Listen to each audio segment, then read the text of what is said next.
Baik, bismillahirrahmanirrahim. Alhamdulillahirabbil alamin wassalatu wassalamu ala asyrafil anbiya'i wal mursalin sayyidina Muhammadin wa ala alihi washabihi ajmain. Rabbi shrah li sadri wa yassir li amri wahlul 'uqdatam min lisani yafqahu qawli.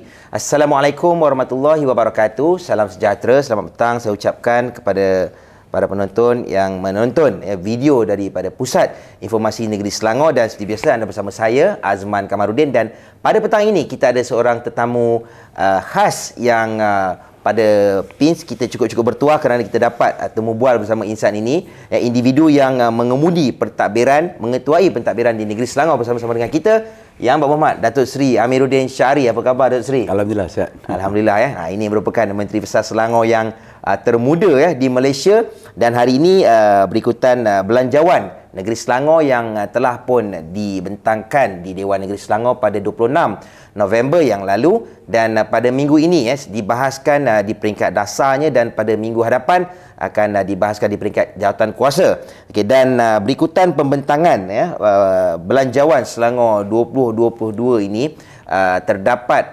banyak komen-komen yang saya kira positif di media sosial baik maupun di kalangan rakyat di luar sana yang membicarakan soal belanjawan negeri Selangor yang cukup baik, cukup unik di era pandemik, pasca pandemik COVID-19 ini. Jadi Datuk Seri, kita teruskan dengan temu bual kita petang ini berkaitan dengan belanjawan negeri Selangor. Sedikit pandangan awal Datuk Seri mengenai belanjawan Selangor 2022. Ada juga pandangan nakal yang mengatakan belanjawan ini adalah belanjawan pilihan raya. Apa pendapat Datuk Seri? Terima kasih Saudara Azman dan sidang penonton sekalian.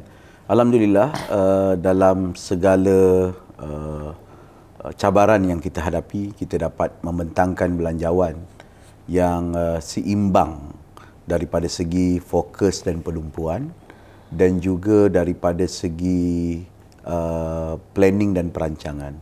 Kalau saya boleh sebutkan, kita telah melalui beberapa sesi perbincangan libat urus dengan pelbagai pihak. Kita telah memanggil hampir ke semua ahli parlimen dan ahli Dewan Negeri, pembangkang dan kerajaan dalam tempoh 3-4 bulan yang sebelum ini. Kita telah bertemu dengan pejabat-pejabat daerah dan majlis-majlis sepatan. Kita telah bertemu dengan fokus grup tertentu dalam bidang pendidikan, dalam bidang kesihatan dan sebagainya, sebelum belanjawan ini kita bentangkan. Dan sudah pasti belanjawan ini dirangka dan direncana oleh pihak kerajaan negeri sebagai maklum balas terhadap situasi yang kita hadapi, khususnya dalam 2 tahun kebelakangan ini. So dalam 2 tahun kebelakangan ini kita berdepan dengan 2 krisis yang besar selain krisis politik. Krisis politik alhamdulillah ia tidak memberi dampak dan kesan pada kerajaan negeri, tapi krisis ekonomi dan krisis politik merupakan krisis ekonomi dan krisis kesihatan merupakan 2 perkara yang menimpa kehidupan masyarakat rakyat di Negeri Selangor, dan saya kira seluruh Malaysia dan seluruh dunia sebenarnya. Justru belanjawan-belanjawan ini ataupun konten pengisian belanjawan yang dibuat adalah untuk menangani krisis-krisis yang timbul, di samping meneruskan usaha-usaha seperti digitalisasi ke atas usaha kelahiran sebuah smart state menjelang 2025 dan kelestarian alam sekitar sebagaimana yang terdapat dalam peruntukan belanjawan-belanjawan sebelum ini. Justru kalau boleh dirangkumkan, ia seimbang, merata dan menyeluruh, dan bagi saya ia bukanlah semata-mata populis untuk menang pilihan raya, tetapi ia dirangka dan direncana dengan susu galuh yang panjang, dengan melatari pelbagai situasi keadaan kesihatan awam dan juga pelbagai situasi masalah ekonomi yang berlaku di negeri, negara dan seluruh dunia, di samping meneruskan dasar-dasar dan inisiatif kerajaan negeri, termasuk memastikan terus segenap rakyat dapat dilayan, dibantu dan disokong dalam program-program Iltizam Selangor Penyayang ataupun ISP. Baik, kita lihat Selangor merupakan negeri yang saya kira paling banyak berbelanja era pandemik. Suntikan dana yang diberikan untuk menyokong kehidupan rakyat yang tertekan. Kita Selangor 1.0, kita Selangor 2.0, dan walaupun banyak berbelanja, kita melihat yang dalam keadaan ekonomi yang terkesan teruk pasca COVID-19. Sehingga 26 November 2021, Selangor berjaya mencatatkan rekod kutipan hasil sebanyak 2.1 bilion bersamaan 95.47% daripada anggaran hasil tahun 2021 iaitu 2.2 bilion. Jadi Datuk Seri, apa sebenarnya rahsia yang membolehkan Selangor mampu mendepani cabaran krisis ekonomi, krisis kesihatan ini, tapi dalam masa yang sama mengurus negeri dengan begitu cemerlang seperti sehingga hari ini? Kalau kita lihat 2 tahun yang lalu, maknanya tahun 2020 dan tahun 2021, 2 tahun ini adalah 2 tahun yang begitu mencabar di dalam pentadbiran pengurusan keuangan, sama ada syarikat maupun negeri dan juga negara, kerana pelbagai kegiatan ekonomi telah terhenti buat seketika. Di tahun 2020 daripada bulan Mac saya kira sampai ke bulan Jun dan Julai barulah kegiatan dibuka semula, maknanya 3-4 bulan. Tahun 2021 lebih parah. Kita bermula lebih awal sekitar Februari, Mac dan disambung balik sampailah ke akhir bulan 9, masuk ke bulan Oktober, baru kita, ataupun bulan Oktober sebenarnya, baru kegiatan ekonomi kembali terbuka. Justru income memang merupakan satu kesan yang besar. Maklumlah, percukaian sebagai contoh, saya ambil bayaran premium tanah. Satu pembangunan tanah akan terhenti disebabkan kegiatan pembangunan tak boleh dibuat. Construction tak boleh dibuat. Penyampaian bahan-bahan kontrak juga tidak boleh dibuat. Justru sudah pasti kegiatan akan terhenti dan orang akan melengahkan ataupun melewatkan pembayaran premium ataupun memohon pengurangan cukai dan sebagainya. Tapi 2 tahun berturut-turut, tahun lepas, tahun 2020, kita telah berjaya mencapai lebih daripada 1% sebenarnya. Kita target 2.2, kita capai 2.235 bilion, lebih 35 juta daripada sasaran yang kita tetapkan. Tahun ini, kita sasarkan 2.2 bilion dan sampai angkanya tadi 26 hari bulan yang lepas pukul 12.30 hari kita dah capai 2.1 bilion. Maknanya kita ada berbaki sebulan lebih lagi untuk capai 2.2 dan angka-angka menunjukkan bahawa dalam tempoh 2 minggu pertama bulan 12 kita boleh capai 2.2 bilion tersebut. Apakah strategi dan resepinya? Sudah pasti kerana beberapa kegiatan ekonomi yang sedang digembling beberapa tahun yang lepas. Menjelang 2018, 2019 seperti pelaburan-pelaburan yang besar. Kita kena ingat 2018, 2019 dan 2020. Itu adalah ketiga-tiga tahun negeri Selangor berjaya mencatatkan pelaburan lebih daripada 17 bilion. 18 bilion pada tahun 2018, 17 bilion lebih pada tahun lepas, pada tahun 2020, tahun 2019 dan tahun 2020 mencatatkan juga lebih daripada 17 dan hampir 18 bilion. Angka-angka ini sebenarnya tak pernah dicapai sebelum tahun 2018. Sebelum 2018 tak pernah dicapai. Buat kali pertama, Datuk Seri. 2018 kali pertama, saya ingat dalam tempoh 30 tahun kita dapat capai lebih daripada 18 bilion. Tahun 2019 kita dapat capai lebih lagi tinggi. Dan tahun 2020 walaupun kita dilanda pandemik, kita juga dapat capai 17 bilion. Dengan pelaburan yang masuk itu, sebenarnya ia akan mengujakan tentang pemberi milikan tanah, tentang pembelian tanah, pembayaran premium dan pembayaran cukai. So hasil limpahan-limpahan itu, saya percaya kalau tidak ada pandemik pada tahun 2020 dan 2021, sebenarnya kita akan mencatatkan angka yang lebih baik dan lebih konsisten. Tapi kerana pandemik tak ada dan sebenarnya Selangor memang masih menjadi tumpuan kerana kecekapan sikit sebanyak kita punya pentadbiran awam dan pentadbiran PBT dan tidak ketinggalan usaha-usaha menarik pelabur dan infrastruktur yang tinggi. Itu pertama. Yang kedua, kita juga menggalakkan digitalisasi. Bila digitalisasi, orang tidak boleh beratur di kaunter dan sebagainya, mereka masih boleh berurusan dengan kaunter-kaunter kita secara dalam talian. Pelaksanaan smart box sebagai contoh untuk urus takbir tanah yang bermula sekitar bulan seingat saya sekitar Januari atau Februari tahun 2021 itu sebagai contoh telah memudahkan orang tidak perlu datang ke kaunter-kaunter hadapan, Sebaliknya urusan tanah boleh diuruskan daripada rumah, terutama bila urusan dengan PTG, dan tahun depan ini kita nak selaraskan dekat semua pejabat-pejabat tanah dan daerah. Begitu juga dengan urus takbir lain dan operasi-operasi lain dan juga perniagaan-perniagaan lain. Dan kita juga melancarkan beberapa formula. Sebagai contoh, kita kurangkan ataupun kita berikan diskaun kepada denda-denda lewat sebagai contoh. Kita juga memanjangkan tempoh pembayaran premium. Kalau dulu selepas 6 bulan lapse dan kita tambah lagi masa.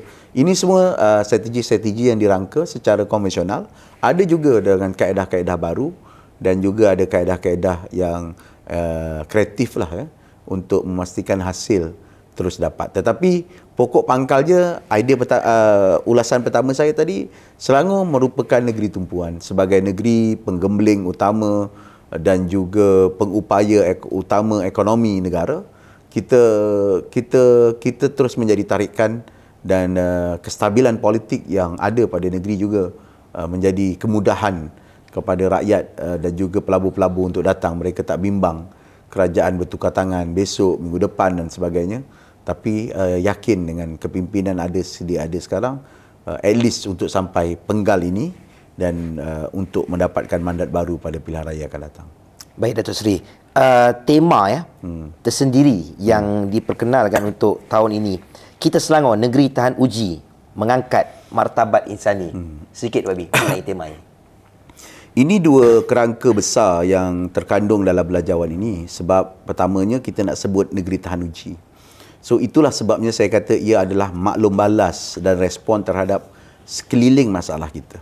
So dengan cabaran yang kita hadapi dengan kemelut ekonomi dan kesihatan, nampaknya Selangor berjaya memperkenalkan pakej-pakej rangsangan untuk menggalakkan kehidupan rakyat dan memulihkan cushion problema dan juga penderitaan rakyat dengan pengumuman Selangor Prihatin 1, Selangor Prihatin 2 dan 3, dan juga kita laksanakan Kita Selangor 1 dan 2. Ada 5 pakej rangsangan yang kita laksanakan. Kita belanja lebih 1.1 bilion ringgit semua komitmen yang kita keluarkan. Ini tidak ada di mana-mana negeri lain di Malaysia. Saya tak rasakan ada. Mungkin cabaran kita ada di Sarawak. Tapi kena bandingkan, Sarawak adalah sebesar Semenanjung. Yeah. Jadi Sarawak dengan Selangor tak boleh compare apple to apple. Tapi kalau di Semenanjung, saya yakin kita adalah negeri yang berbelanja paling besar dengan peruntukan yang telah kita salurkan, sama ada dalam bentuk bakul-bakul makanan, tapi juga ada dalam bentuk program-program untuk penjanaan ekonomi. Sebagai contoh, program e-Bazar Raya, e-Bazar Ramadan.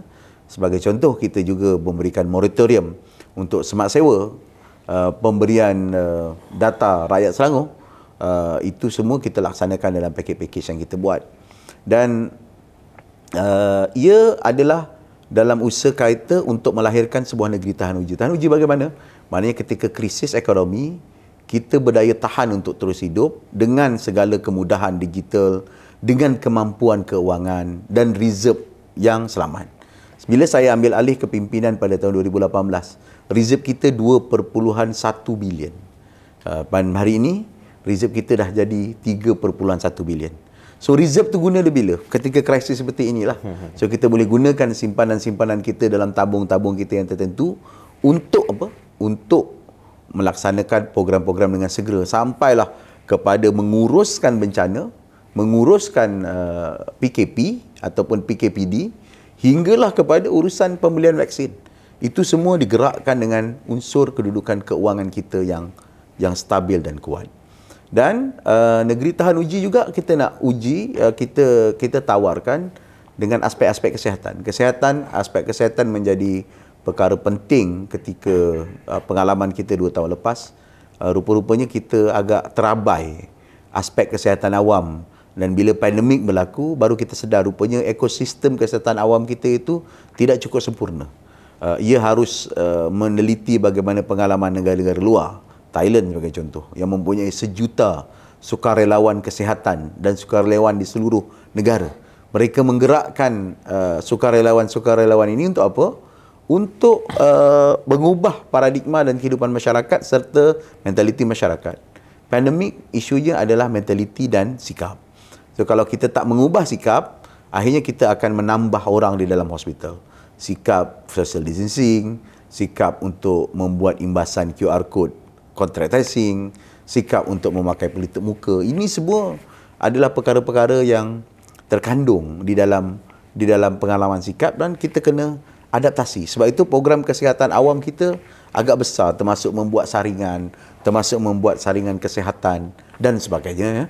Dan memartabat harga atau nilai insan ni, kita teruskan program-program kebajikan kita yang kita namakan dengan Iltizam Selangor Penyayang, kerana kita menukar konsep ni dengan penuh kesedaran. Kita lakukan bukannya suka sekadar tukar nama, sebab kita lakukan daripada penjajaran dengan melihat orang yang layak ke tak layak, menilai balik mereka ni layak tak layak, dan kemudian kita memfokus kepada bidang-bidang tertentu, dan akhirnya barulah kita namakan program kita. Kalau dulu konsepnya dulu mungkin di penggal pertama kita di 5 tahun pertama tu, mungkin konteksnya adalah kita beri apa kekayaan kita, kita share kan. Konsep yang kedua ialah kita beri apa yang dia nak. Rakyat nak ni, kita bagi je sampai defisit belanjawan yang besar. Tapi konsep kita kali ini adalah pemberdayaan.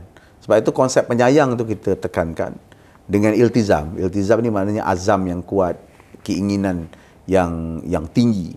Jadi keinginan dan azam dengan penyayang itu digabungkan supaya ia mampu untuk meningkatkan kualiti kehidupan rakyat. Bukan hanya mereka menerima, tetapi mereka tak berubah-ubah. Sampai bila-bila mereka harus menjadi penerima. Dan kita harap mereka yang menerima ni akhirnya satu hari nanti akan jadi pemberi. So, itu sedikit, saya rasa ada sedikit perbezaan daripada segi kaedah dan cara, dan kita dapat laksanakan dengan program. Jadi, mengangkat nilai insani itu sudah pasti nilai penyayang antara satu sama lain terhadap alam sekitar, terhadap kehidupan dan sebagainya, supaya kita berada dalam kehidupan yang lebih baik di negeri yang kita cintai ini. Baik, Datuk Seri, daripada dalam tema belanjawan 2022 ini, kita ada 5 teras utama yang telah digariskan. Dan daripada 5 teras ini, kami melihat yang tema yang pertama, memacu pertumbuhan ekonomi berimpak tinggi dan meningkatkan kecekapan penyampaian. Ini menelan belanja yang paling tinggi, 416.156 juta. Yeah. Jadi kerajaan negeri memfokuskan ke arah tema yang pertama ini. Mungkin Datuk Seri boleh ceritakan sedikit di dalam tema yang pertama ini, intipatinya dan mengapa kerajaan negeri begitu menekankan perbelanjaan untuk tema yang pertama ini. Ya, ini adalah sebagai maklum balas dan kaedah kita menangani krisis ekonomi. Apabila ekonomi kita berada dalam keadaan yang tidak baik, kita memerlukan kegiatan ekonomi yang rancak di bawah. Dan kerajaan negeri menggariskan beberapa strategi-strategi kita dan melancarkan beberapa projek-projek dan keinginan kita dengan harap partisipasi daripada masyarakat dan publik itu dapat dilibatkan dengan besar, dan dengan pemulihan aktiviti ekonomi yang rancak itu atau kebanyak aktiviti yang rancak itu, ia akan meningkatkan kitaran dan pergerakan ekonomi, duit dan juga wang di kalangan rakyat dan masyarakat. Sebab itu mula-mula yang kita perkenalkan ease of doing business, memudah cara mereka membuat perniagaan dan urus niaga di negeri Selangor. So ini adalah tarikan kita untuk pelabur-pelabur datang, dan biasanya pelabur-pelabur, terutama pelabur luar yang datang ni, dia akan menggerakkan ekonomi dalam negeri. Yang kedua, kita juga melancarkan projek yang berimpak tinggi seperti perumahan pekerja. Bukan saja untuk menangani penempatan pekerja yang tidak teratur sekarang, yang menjadi punca kepada perebakan kes-kes COVID-19, tetapi juga ia akan meningkatkan usaha kepada industri pembinaan. Kalau daripada tanah yang kita kenal pasti saja, kita anggarkan ada 60 buah ribu rumah. 60 buah ribu unit rumah untuk penempatan pekerja ini, mungkin kosnya serta kitaran ekonomi yang berjalannya lebih daripada 300 hingga 400 juta. Mungkin lebih daripadanya, mungkin 500 juta ke atas. Itu bayangkan kalau ada 500 ekonomi bergerak di bawah, daripada perniagaan pasir sampailah kepada kuari, sampailah kepada hardware, sampailah kepada Chad, sampailah kepada buruh, ya, ia akan menggerakkan ekonomi dengan rancak dan berkembang dengan pantas, ya. Dan yang ketiga, kita juga membuka beberapa nilai-nilai pelaburan baru seperti seperti Majlis Rail. Kita sedar bila dalam pandemik ketika saya bertemu dengan MARIC. MARIC ni adalah persatuan syarikat-syarikat yang berkaitan dengan industri kereta api. Rupanya kita menjadi tuan rumah kepada industri ini pada sekian lama tanpa kita kenal pasti. Dan kita nak gerakkan industri rail ini, dan rail ini mungkin akan membantu mengurangkan kesesakan lalu lintas di samping sebagai alat kemudahan pengangkutan awam, di masa hadapan. So, ia adalah gabungan di antara melaksanakan projek dengan kos yang kita ada, ataupun memulakan inisiatif seperti perumahan pekerja, mempermudahkan orang untuk membuat perniagaan, dan seterusnya menggerakkan sektor-sektor tertentu yang kita kenal pasti sangat berpotensi untuk digerakkan. Itu pertama. Yang kedua, walaupun ia hanya satu unit kecil ataupun unit yang orang tak kenal lagi, yang kita panggil sebagai unit pemantauan dan pemantauan dan pelaksanaan, ya, di bawah pentadbiran SUK. Pemantauan dan pelaksanaan prestasi Selangor. Prestasi Selangor. Itu yang kita buat itu bukan untuk apa? Untuk kita memantau daripada segi pelaksanaan projek. Kita tak nak sebut saja. Tapi kita nak projek itu dapat dilaksanakan. Sebab Datuk Seri, banyak kita lihat belanjawan khususnya di Peringkat Persekutuan yang hanya bersifat retorik dan pelaksanaannya tidak dipantau. Itulah. Selangor mengatasi masalah itu. Jom kita atasi dengan pemantauan supaya ia dilaksanakan. Itu yang pertama. Dan yang kedua, kita juga nak mengukur prestasi daripada sudut perbelanjaan. Adakah perbelanjaan itu dibuat dengan cara yang betul supaya mengelakkan sebarang ketirisan ataupun mengelakkan sebarang salah laku dan penyelewengan di masa depan. So, insya-Allah saya percaya kita akan melantik individu-individu yang berkaliber di situ untuk mengetahui unit ini, untuk memantau segala projek yang kita laksanakan, untuk melihat perkembangannya, sejauh mana ia dapat dilaksanakan dan apakah kesan-kesannya kepada komuniti, ataupun adakah ia mengikut jalur dan juga pentadbiran yang baik ataupun good governance, pentadbiran yang terurus, baik dan cekap dan mengelakkan sebarang penyelewengan ataupun ketirisan. So itu trust pertama. Sebab itu kita letakkan sebagai nadi kerana kita sedar masalah kesihatan dia juga datang bersama masalah yang lebih besar, iaitu krisis ekonomi, dan kita ingin tangani masalah itu. Baik, untuk trust yang kedua, trust yang pertama tadi 416 juta. Trust yang kedua ini juga tidak kurang hebatnya membangun masyarakat penyayang dan kesejahteraan sosial. Jadi dari ekonomi bergerak kepada masyarakat pula. Dan dalam trust yang kedua ini, saya kira ramai yang cukup tertarik dengan bagaimana Selangor boleh meneruskan program bantuan kehidupan sejahtera Selangor, Bingkas, yang mana program ini memberikan bantuan kepada isi rumah, kalau saya tidak silap, RM300 sebulan. Betul Datuk Seri, ya? Dan ini pada saya memberikan impak yang cukup besar kepada keluarga yang terkesan pada dalam mendepani pandemik COVID-19 pasca pandemik ini. Pendapat Datuk Seri mengenai inisiatif trust kedua? Bingkas ini setelah kita melihat pelaksanaan KIS, Kasih Ibu Semak Selangor. Kasih Ibu Semak Selangor menumpu kepada wanita saja. Ia adalah untuk wanita, nama pun ibu, kan. Tetapi kesan daripada pandemik juga melahirkan keluarga, household yang bukan hanya kekurangan disebabkan tidak ada ayah, tetapi juga kekurangan sebab mungkin tidak ada isteri, ataupun kedua-duanya ada masalah. Jadi kita tumpu kepada persoalan keluarga berbanding dengan individu, wanita ataupun isteri. Dan kita masukkan semua penerima-penerima KIS Ibu Tunggal dan KIS sebelum ini dalam program ini, dan kita akan tambah untuk melihat juga kesengsaraan dan menangani penderitaan rakyat, khususnya bagi mereka yang terkesan dalam pandemik. Ada pandangan supaya kita tambah penerima. Tapi kenapa kita naikkan daripada 200 kepada 300? Sebelum ini 200 ditumpu untuk pembelian barang-barang keperluan, makanan maupun pendidikan anak-anak. Tapi kali ini juga kita nak expand. Ia bukan hanya untuk pembelian tersebut. Itu juga mungkin untuk penjagaan anak-anak dan juga pendidikan anak-anak. Sebagai contoh, yuran anak ke tadika, yuran anak ke taska, ia juga boleh dilunaskan dengan kaedah bantuan ini ataupun dengan penyampaian bantuan daripada kaedah ini.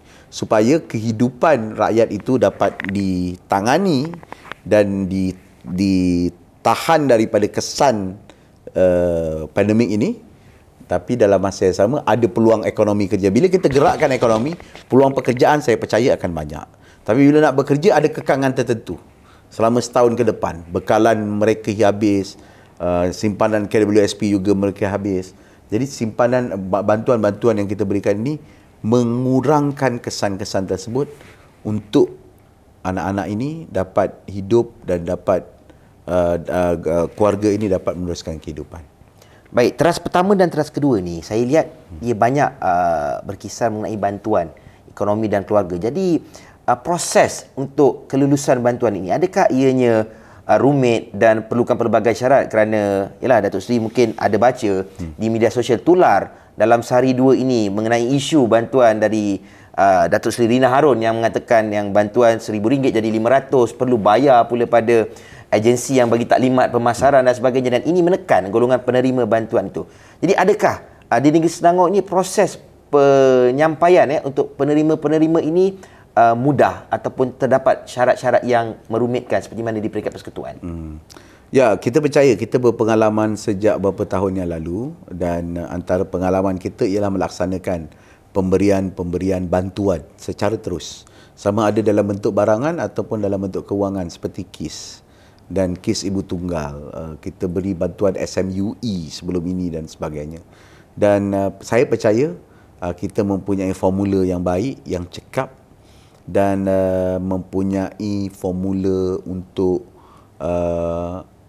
mempercepatkan proses tanpa meremehkan mereka dengan red tape ataupun prosedur-prosedur yang melelahkan serta membosankan.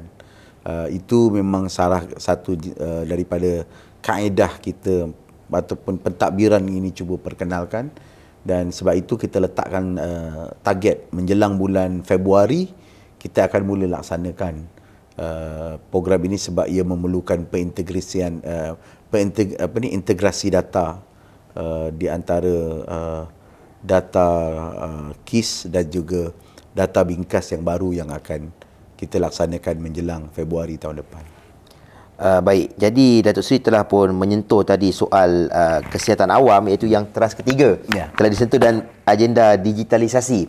Jadi hari ini dalam kita membangunkan negeri, membangunkan ekonomi, pembangunan persekitaran hijau juga dan pembangunan lestari juga tidak terkecuali untuk kita ambil kira, dan ini termasuk dalam teras yang keempat. Jadi berikutan negeri Selangor ini baru-baru kita dengar ada pelbagai isu, namun negeri Selangor saya difahamkan masih mengekalkan rizab hutan simpan yang masih berada pada kadar 33%, iaitu lebih sebenarnya daripada yang disyaratkan. Kalau saya tak silap 30% sebenarnya perlu rizab hutan simpan di Selangor, tapi sekarang ini kita lebih daripada itu, dan Selangor menumpukan kepada persekitaran hijau ni untuk teras yang keempat. Komen Datuk Seri. Ya, ini adalah untuk memastikan kesinambungan dasar-dasar kita sebelum ini yang memang pro kepada pembangunan, tetapi juga memastikan kelestarian alam sekitar dapat dipelihara.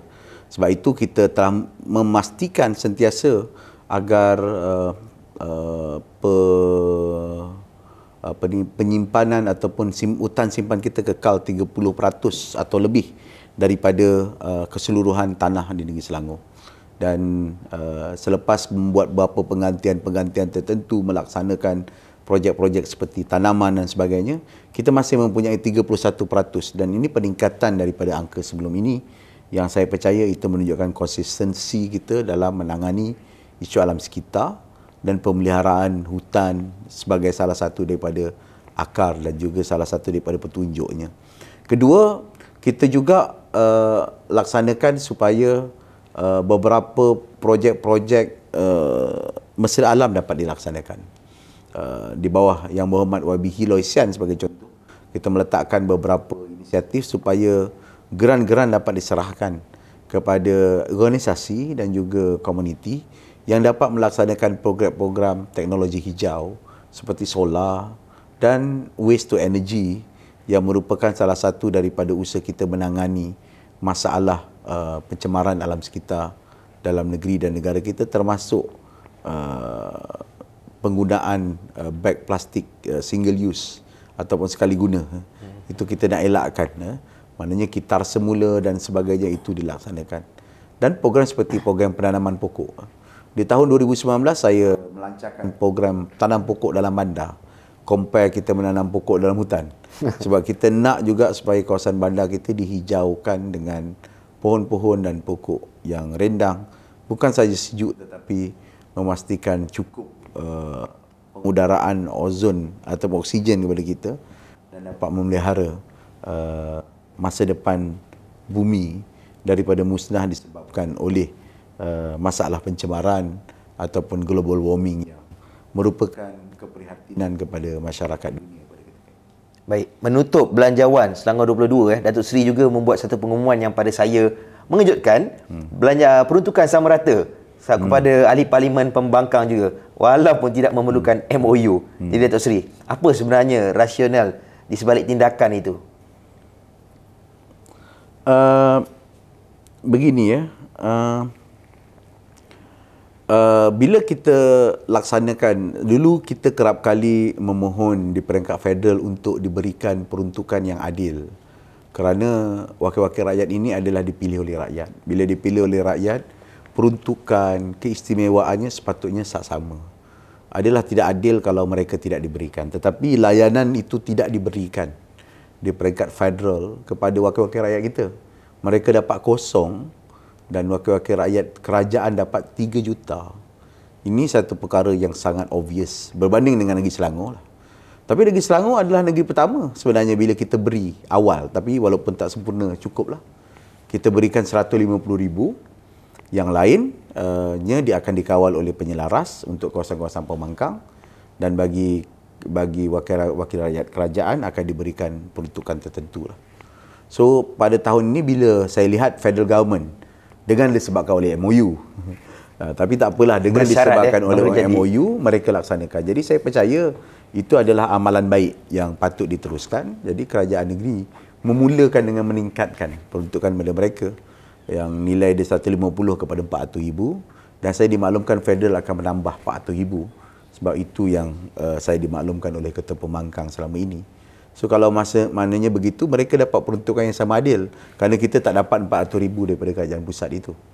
Justru saya percaya dengan kaedah itu, ia akan memberikan peruntukan yang adil, bukan kerana kita marginal seat ataupun marginal majority di peringkat Dewan Undangan Negeri, ataupun tapi kita mempunyai keupayaan hampir 2/3 pada waktu ini, ataupun sebenarnya 2/3 dengan penyertaan dan sokongan ahli-ahli bebas.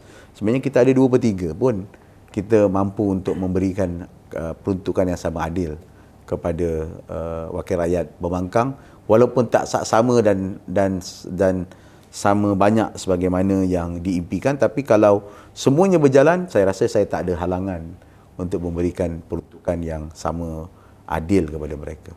Baik. Jadi Datuk Seri, terima kasih atas masa yang diluangkan. Mungkin sebagai penutup, tekad Datuk Seri dan harapan untuk Belanjawan Negeri Selangor 22 ini, tekad untuk meneruskan pentadbiran di Kerajaan Negeri Selangor ini, khususnya mungkin ingatan sedikit kepada rakyat negeri. Kepada rakyat negeri Selangor, kerajaan negeri sedang merangka agar kerajaan, sistem kerajaan dan rakyatnya semuanya berada dalam keadaan yang mampan dan juga tahan uji. Tahan uji bermakna kita mempunyai persediaan terhadap kebarangkalian dan juga persediaan terhadap perubahan-perubahan di masa hadapan. Justru kepada seluruh rakyat negeri, gunakanlah kesempatan untuk kita menggerakkan ekonomi demi kesejahteraan dan kebaikan keluarga dan masyarakat kita. Tapi dalam masa yang sama, kerajaan negeri juga membudayakan semangat kemanusiaan dan juga nilai insani dengan melaksanakan pelbagai program-program kebajikan kepada rakyat. Dan kita teruskan, yang kita ubah suai sejak 2008 sampai ke hari ini. Dan marilah kita jadikan ia juga satu budaya di saat kita bekerja dan berlumba-lumba untuk meningkatkan keupayaan ekonomi diri dan keluarga, kita juga harus berkongsi dengan mereka yang memerlukan dan membantu kepada mereka-mereka yang mungkin mengalami kedaifan. Terima kasih Yang Amat Berhormat Datuk Seri Amiruddin Syari, Datuk Menteri Besar Selangor, atas masa yang diluangkan bersama-sama Pusat Informasi Negeri Selangor pada petang ini. InsyaAllah kita akan teruskan lagi menyebarkan maklumat dan menyampaikan segala informasi terus kepada rakyat. Dan itu saja daripada saya, Azman Kamarudin, Pusat Informasi Negeri Selangor, Gedung Maklumat Informasi Tepat terus kepada anda. Terima kasih. Assalamualaikum warahmatullahi wabarakatuh.